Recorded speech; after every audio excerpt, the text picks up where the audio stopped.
What's up, everyone, and welcome to another episode of the JuiceBox presented by Lock City. It's Munz Wighty here today, hoping you're all having a great week. And today we're here with the 23rd episode of the JuiceBox, which will be an outlook into the UFC Fight Night Josh Emmett versus Lerone Murphy coming up this Saturday. But before we get into it, just a reminder that you can join our premium tier Discord at wap.com/lockcity for only $5 a month. That's right, $5 a month. This gets you access to every cheat sheet every day across all active major sports, access to premium picks for all 9 of our pro cappers, and tons of sport-specific and stat-specific data points on a daily basis to help you become the better, and better sports better. That's swap.com/lockcity. Get an instant access for only 16 cents a day. Also, if you want some of the best odds in the industry, we highly suggest checking out thunderpick.io. Additionally, you can use our promo link tinyurl.com/lcthunder to get a 100% deposit bonus up to $600 on your first deposit. They accept majority of major cryptocurrencies, and you can now deposit using credit card or Visa debit. All right, like I said, I got Whitey here today with me. Whitey, how you doing, bro? I'm doing good. Really like this card. I know it's a fight night, but there's a lot of fights I'm looking forward to that I think will be pretty straightforward from a betting perspective, and only a couple that I think are a little bit wishy-washy. So excited to get into it. All right, all right. Yeah, I think it should be a pretty good card for us. Pretty good fight side I see on here. So yeah, let's dive into it and see how we're feeling later on. All right, first fight of the main card, we got Torrez Finney versus Robert Valentin. Torrez is coming into this one with a record 10-0, undefeated, making his UFC debut after winning Contender Series. He's got 8 wins by finish, 7 of them KO and 1 submission, and of course 5-0 in his last 5. He's undefeated.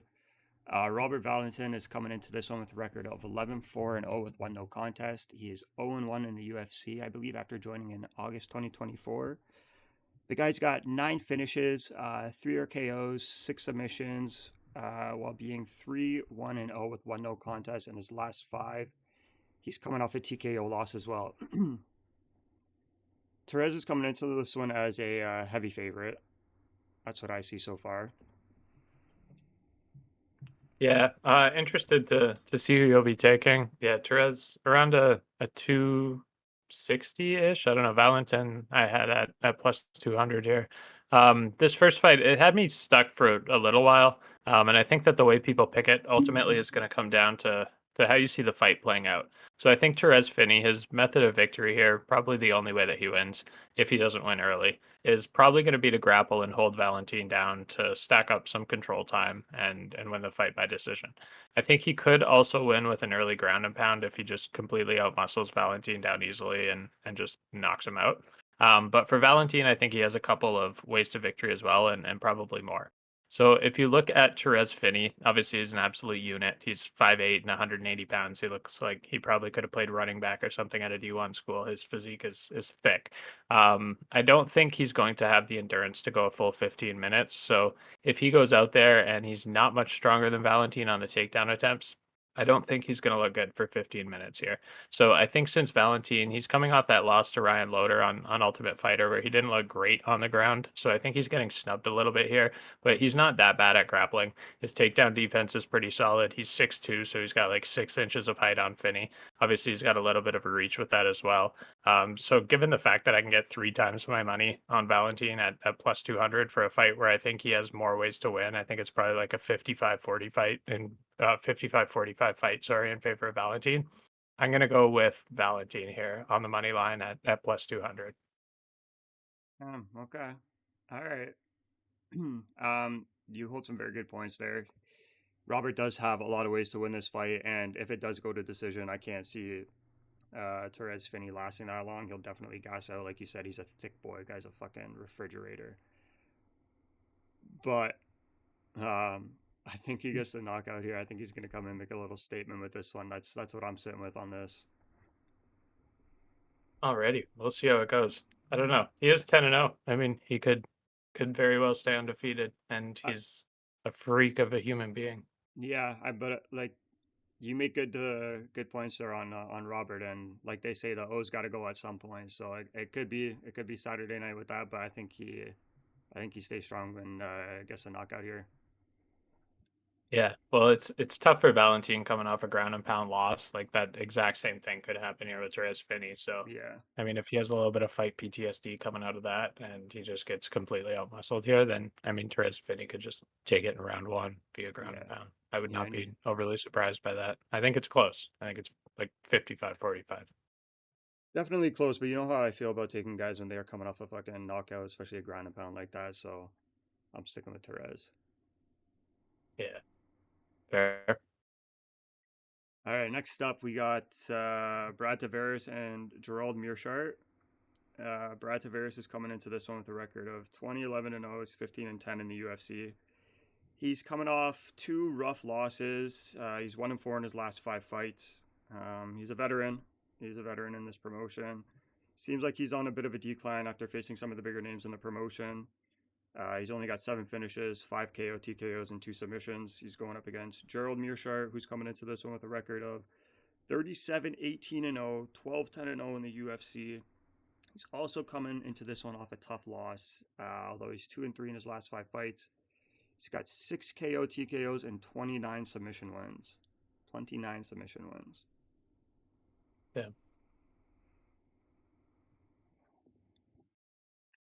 How yeah. you feeling? I'm feeling Brad Tavares on this. I mean, I don't Yeah, necessarily get excited about either of these fighters at all. Like you said, they're both on losing streaks. They've lost 7 of their last 10 combined fights overall, it looks like. But nonetheless, I think in the battle of lesser embarrassment, I'm gonna go with Brad Tavares because he's the better all around fighter here. He's younger, he's quicker. I think the striking favors Tavares. I think the grappling's pretty close. And I mean, there's always a chance that Meerschaert gets a submission, even more so like late in the fight. He's stolen a couple of victories, but Tavares has never been submitted in his pro career, so I don't think we can bank on any magic here from Meerschaert because no one's really been ever or been able to ever take Tavares down either. So I don't see a submission happening here. Again, this fight it could maybe go either way, but I think Tavares is pretty good in every facet of his repertoire and probably gets the win here. I don't love the odds at minus 260 for Tavares, and I think we're being baited a little bit towards Meerschaert here, but I still think this is a Tavares probably split decision, maybe unanimous decision. I'd have to agree with you, and I definitely think we're getting baited on the odds for Gerald, whatever his name is. Yeah, the 29 submission wins is definitely can be a persuasive point to make you take him at those odds. But like you mentioned, Brad Tavares has never been submitted in his career, and look at the names that he's gone up against, like Izzy, Duplessis, it can go on, right? So Yeah, yeah, I'm also sitting with yeah. I Brad mean, Tavares. The odds are shit, but yeah. I mean, for call the card, we'll throw it on there. The public consensus is really high towards Meerschaert. Like on Tapology, it's like 70% Meerschaert, or at least it was earlier damn, today. So damn. I don't know if they're trolling because it was like 50% submission. So maybe he's gonna take his first LV sub. Maybe they see something that we don't, but I think they're trolling. And I don't know. I see a Brad Tavares decision here. Yeah, that's what I'm sitting with too. If you want to get better odds on Brad Tavares, might as well just take him by decision.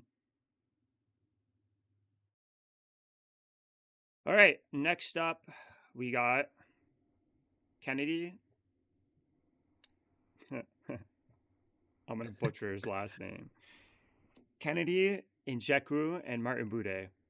So Kennedy's coming into this one with a record of 14-5-0. He's 8-5 in the UFC. 3-2 in his last five fights, and the guy's got 11 wins by finish, 10 of them coming by KO, TKO, and 1 submission. Worth noting that he's also on a 2-fight win streak. Martin Buday's coming into this one with a record of 14-2-0, 5-1 in the UFC. He's 4-1 in his last five, coming off a win in his last. He was on a 12-fight win streak with 4 of those wins coming in the UFC promotion before his loss to Shamil. And he might be looking to go streaking again. One of the main factors here, Kennedy's holding a pretty significant reach advantage, slight height advantage, and the books are favoring him pretty heavily. Yeah, I knowing what side you have on this one, I feel bad ripping on the guy, but this fight here features one of my absolute least favorite fighters in the UFC. Martin Buday. And I might be biased, but I think he's incredibly slow and unathletic, and there's nothing really impressive about him to me other than he's able to beat people up that haven't really had much of a future or have been on declines in the NBA or in the NBA in the MMA. But I don't know. He's had a couple of names under his belt. And this Nzechukwu, or however you say his last name, Nzechukwu, I think maybe might be a little bit slow. He's a little bit light for heavyweight, but he's definitely faster than Buday. I think until he gets into maybe like the top 8 category, he's going to have a pretty decent run here at heavyweight.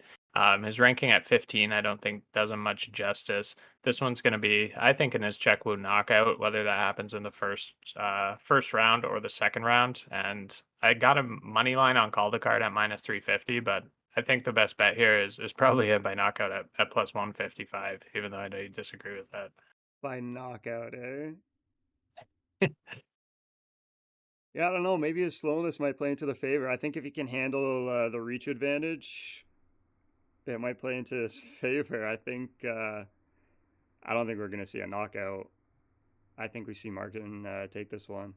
I know you might think he's an unathletic slob, but I think we take him. I think we see him take this one and start going streaking. I do think that. Yeah, this one will be interesting. We'll see how we differ on this. For reference on Tempology on this one, public consensus is the widest of the day. It's 93% Nzechukwu, 7% Buday.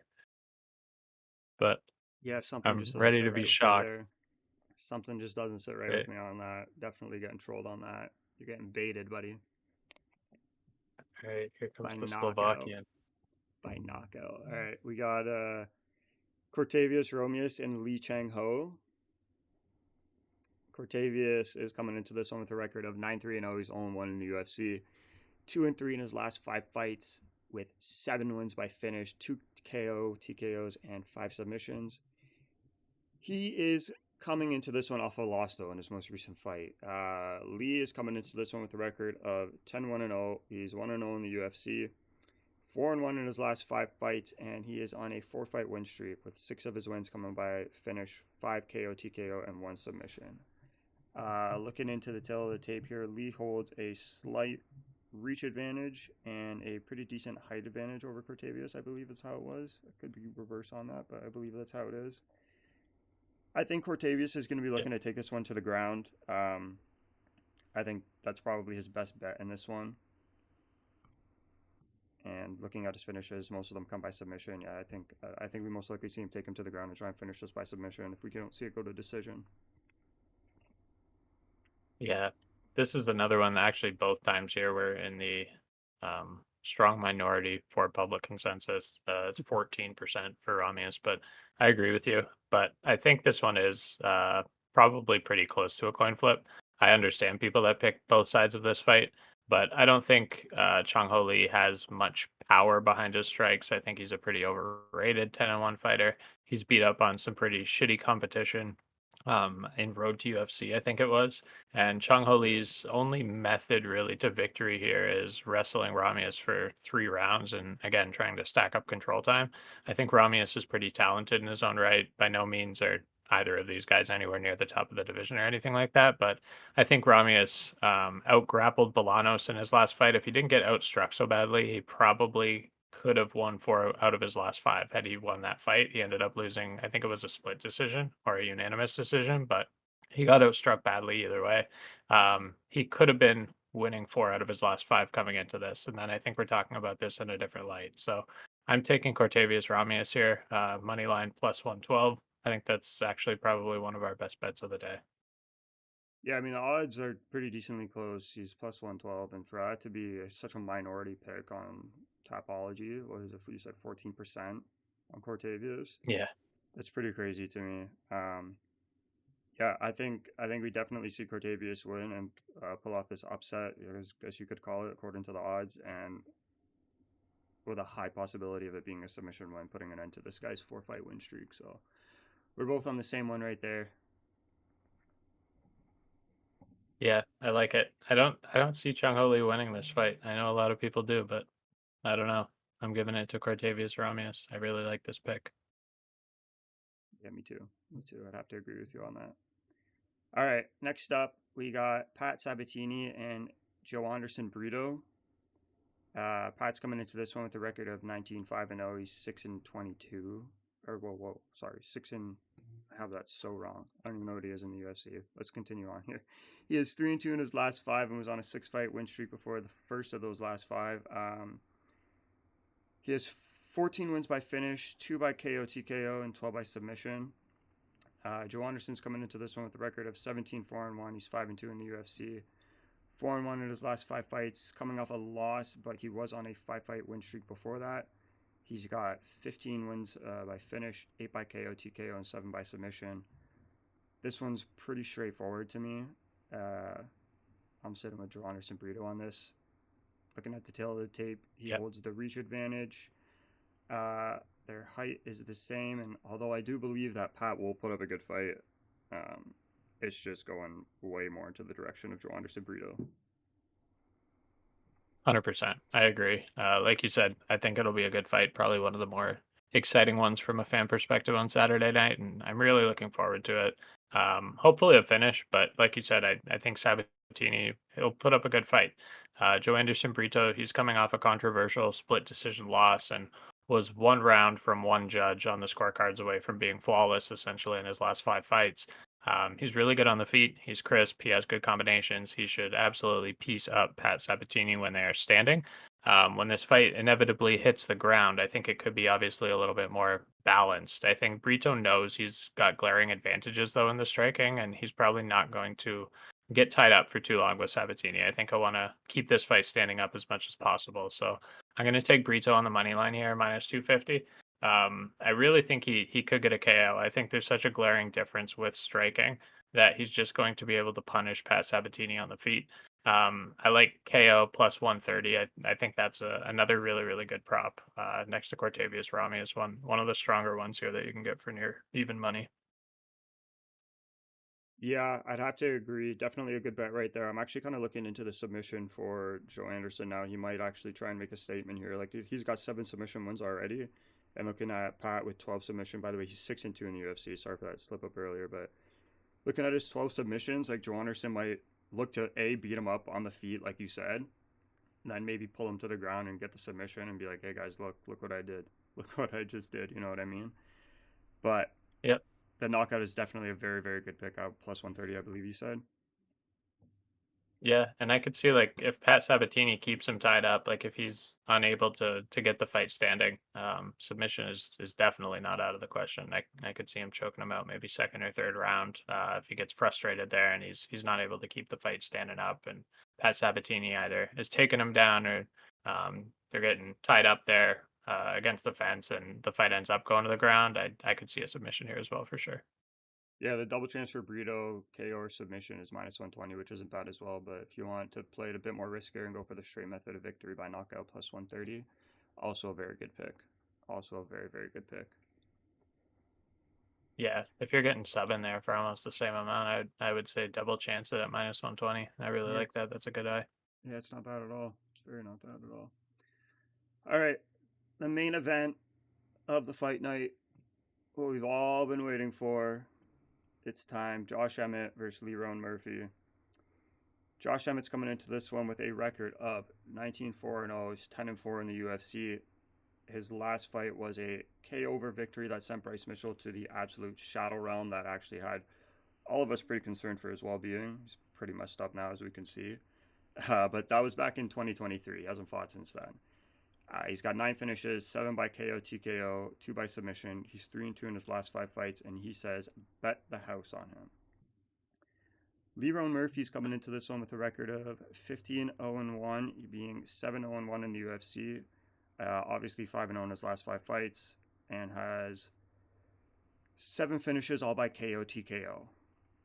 He holds the reach advantage, the height advantage, and pretty much the advantage in all aspects of a fighter compared to Josh Emmett. What do you think? This one I kind of feel bad for Josh Emmett, to be honest. When I first looked at this card, I wasn't overly excited for this as a main event, and some of that feeling's gone away. But I think we're in for kind of a mundane decision in all likelihood, but still a pretty decent fight. Like you said, Josh Emmett hasn't fought in a year and a half. He's 40 years old. He hasn't fought since 2023. And the only real highlight that he has recently is that KO win in 2023 over Bryce Mitchell. Aside from that, he's lost 2 of his last 3 fights as a 40-year-old featherweight. He takes a lot of damage, and in most of his fights, he wears that damage on his face throughout the rounds and on his body. Lerone Murphy is undefeated, much like Bryce Mitchell was, but Lerone Murphy is much more well-rounded than Mitchell. Yeah. Mitchell doesn't have the greatest striking in the world, obviously. Great at grappling, but not a good striker. And we saw Lerone Murphy get that nice decision over Dan Ige, which is impressive after winning a 5-rounder against Edson Barboza.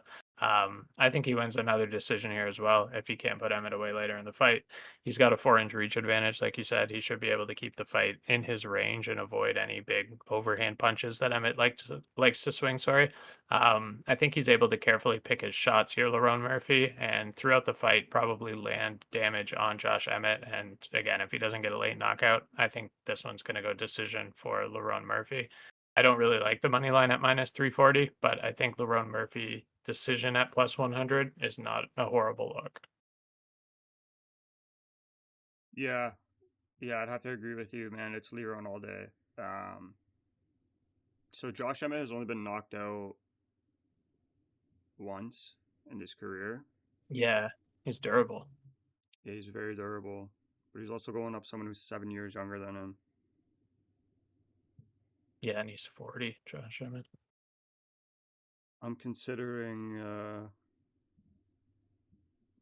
Oh, you know what I'm considering. You know exactly what I'm considering. A Lerone Murphy knockout.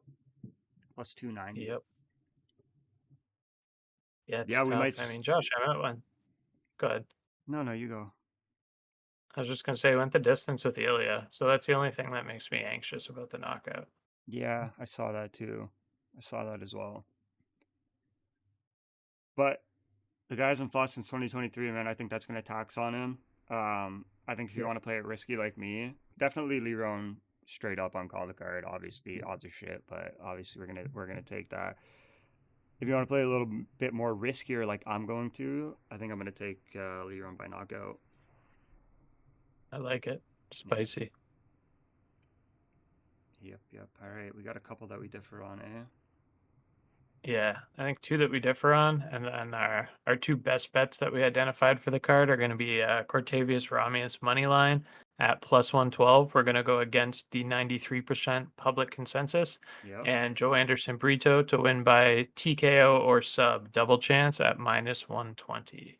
I love it. I absolutely love it. Might as well throw Lerone Murphy in there, knockout, huh? No, I'm kidding. Definitely kidding on that. All right, guys. That is it for this UFC podcast. We got Fight Night, Josh Emmett versus Lerone Murphy this Saturday. Before we leave, just want to remind you all we are $5 a month now at wap.com/lockcity to join our premium tier Discord, where you can get access to all of our cheat sheets every day across all our major sports from all 9 of our pro cappers. That's 16 cents a day. As our man Trey would say, you can't get much in this economy for 16 cents a day, but you can get Lock City. Take care, guys. Have a good one, and good luck with your bets.